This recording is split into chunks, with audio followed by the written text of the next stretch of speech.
Friends, સ્વાગત છે આપનું મારા રસોડાના કાઠિયાવાડી સ્વાદમાં। હું ભાવનાબેન રાઠોડ। આજે આપણે બનાવીશું મગનું શાક। મગના શાકને એક નવો ટચ આપશું। રેગ્યુલર બનતા શાક કરતાં આ શાક એકદમ અલગ પડશે। તો અહીંયા મગનું શાક બનાવવા માટે મેં અડધો કપ મગ લીધેલા છે અને મગ એકદમ પ્રોટીન ફાઇબરથી ભરપૂર હોય છે, એટલે મગનું શાક વીકમાં 2 થી 3 વખત ખાસ કરવું જોઈએ।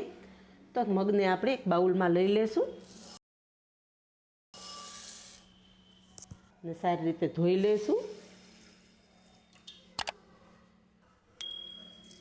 કોઈ પણ કઠોળનો ઉપયોગ કરો, હાથેથી સારી રીતે ચોળી ધોઈ અને પછી જ ઉપયોગમાં લેવાના।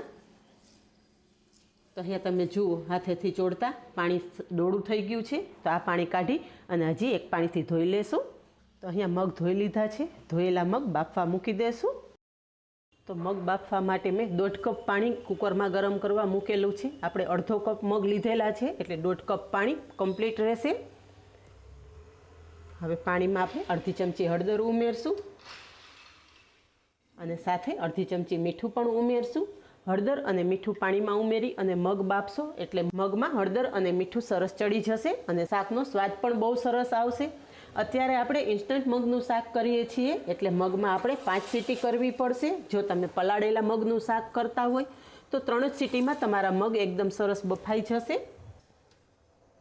કુકરમાં મગ ઉમેરી દીધા પછી આ રીતે એક વખત ચમચીથી મિક્સ કરી લેશું। કુકરનું ઢાંકણ ઢાંકી અને કુકરમાં આપણે 5 સીટી થવા દેશું।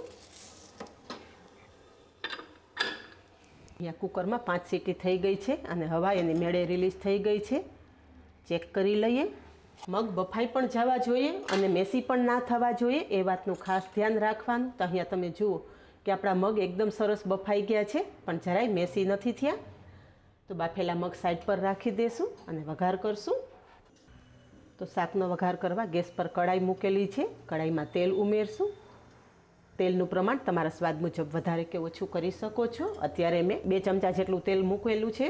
તેલ ગરમ થતાં જ અડધી ચમચી રાઈ ઉમેરશું, સાથે જ અડધી ચમચી જીરું પણ ઉમેરશું અને 5 ચમચી જેટલી સૂકી મેથી પણ ઉમેરશું। કોઈ પણ શાકમાં તમે મેથી ઉમેરશો તો મેથીથી શાકનો ટેસ્ટ બહુ સરસ આવશે, એટલે રેગ્યુલર શાકમાં કાયમી મેથીનો ઉપયોગ કરવાનો।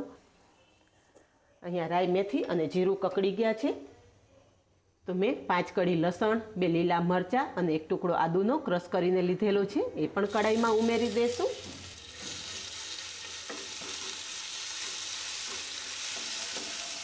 આદુ, મરચાં અને લસણ પણ રાઈ જીરું સાથે સારી રીતે સાંતળી લેશું। અહીંયા જુઓ કે થોડી વારમાં જ આપણું આદુ, મરચાં અને લસણની પેસ્ટ એકદમ સરસ સંતળાઈ ગઈ છે। તો 2 મીડિયમ સાઇઝની ડુંગળી છે, એ પણ ક્રશ નાના ટુકડામાં સમારી લીધી છે, કઢાઈમાં ઉમેરી દઈશું। અત્યારે શાકમાં આપણે લસણ અને ડુંગળી બંનેનો ઉપયોગ કરેલો છે, પણ જો તમે લસણ ડુંગળી ના ખાતા હોય તો લસણ ડુંગળી વગર પણ આ શાક બહુ જ સ્વાદિષ્ટ બનશે। ડુંગળી થોડી ટ્રાન્સપરન્ટ થાય ત્યાં સુધી સાંતળી લેવાની। તો ફ્રેન્ડ્સ, રેગ્યુલર બનતા મગના શાકમાં એક આપણે નવું વેરિએશન લાવવાના છીએ, તો વિડીયો બિલકુલ સ્કીપ કર્યા વગર આ શાકની રેસીપી જોજો। તો અહીંયા જુઓ, થોડી જ વારમાં ડુંગળી પણ એકદમ સરસ ટ્રાન્સપરન્ટ થઈ ગઈ છે। તો ડુંગળી સાથે 2 મીડિયમ સાઇઝના ટમેટા પણ સમારીને લીધેલા છે, એ પણ કઢાઈમાં ઉમેરી દઈશું।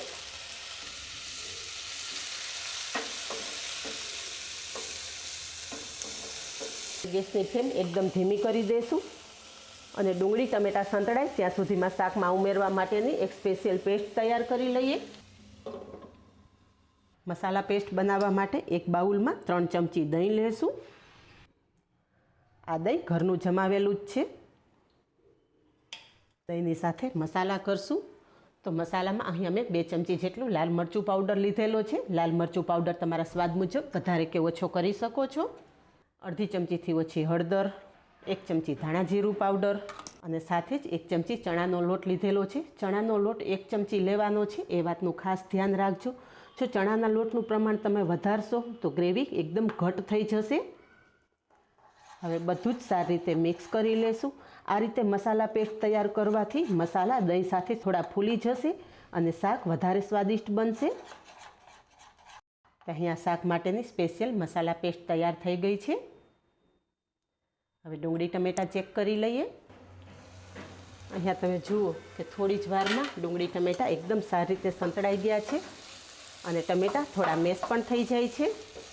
હવે આ ટાઈમે શાકમાં આપણે 1 કપ જેટલી લીલી મેથી ઉમેરશું. અત્યારે લીલી મેથીની સિઝન છે અને લીલી મેથી સાથે મગનું કોમ્બિનેશન બહુ સરસ લાગે છે. તો લીલી મેથી ઉમેરીને એક વખત મગનું શાક બનાવજો, ખૂબ જ સ્વાદિષ્ટ બનશે. હવે મેથી પણ આપણે ડુંગળી ટમેટા સાથે સારી રીતે મિક્સ કરી લેશું.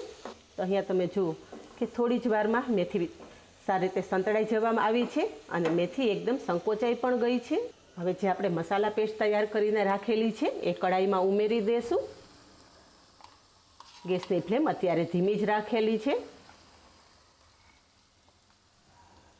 સાથે બાઉલમાં થોડું પાણી ઉમેરી એ પણ કડાઈમાં ઉમેરી દેશું, જેથી આપણી મસાલા પેસ્ટ બિલકુલ વેસ્ટ ના જાય. બધું જ એકદમ સારી રીતે મિક્સ કરી લેશું. અહીં આપણી ડુંગળી ટમેટા અને મેથી સાથે મસાલા પેસ્ટ એકદમ સારી રીતે મિક્સ કરી લીધી છે. તો એકાદી મિનિટ ઢાંકણ ઢાંકી દેશું, જેથી મસાલાની એકદમ સરસ ફ્લેવર આવી જાય. અહીંયા થોડી વાર પછી ચેક કરીએ તો તમે જોઈ શકો છો કે ગ્રેવી પરફેક્ટ તૈયાર થઈ ગઈ છે અને તેલ પણ છૂટું પડવા માંડ્યું છે. હવે જે આપણે બાફીને રાખેલા મગ છે એ કડાઈમાં ઉમેરી દઈશું અને હળવા હાથે મિક્સ કરી લેશું.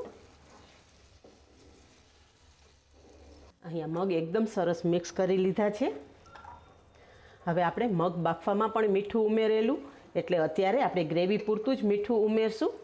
સ્વાદ પ્રમાણે મીઠું ઉમેરી અને થોડો આપણે ગરમ મસાલો પણ ઉમેરશું. હળવા હાથે મિક્સ કરી દઈશું.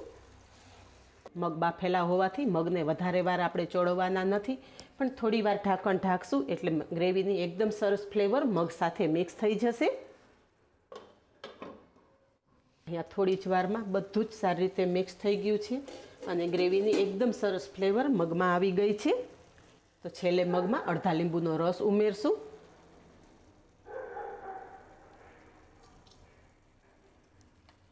અને ફ્રેશ કોથમરી પણ ઉમેરી દઈશું. હળવા હાથે મિક્સ કરશું. ગેસની ફ્લેમ બંધ કરી દઈશું. તો તૈયાર છે એકદમ નવા સ્વાદ સાથે મગનું શાક. તો આ જ રીતે બનાવો અને કમેન્ટમાં જણાવો કે એકદમ નવી ફ્લેવર સાથે બનેલા મગના શાકની રેસીપી કેવી લાગી. આજે બસ આટલું જ. મળીએ નેક્સ્ટ વિડીયોમાં. ત્યાં સુધી બાય. Thank you.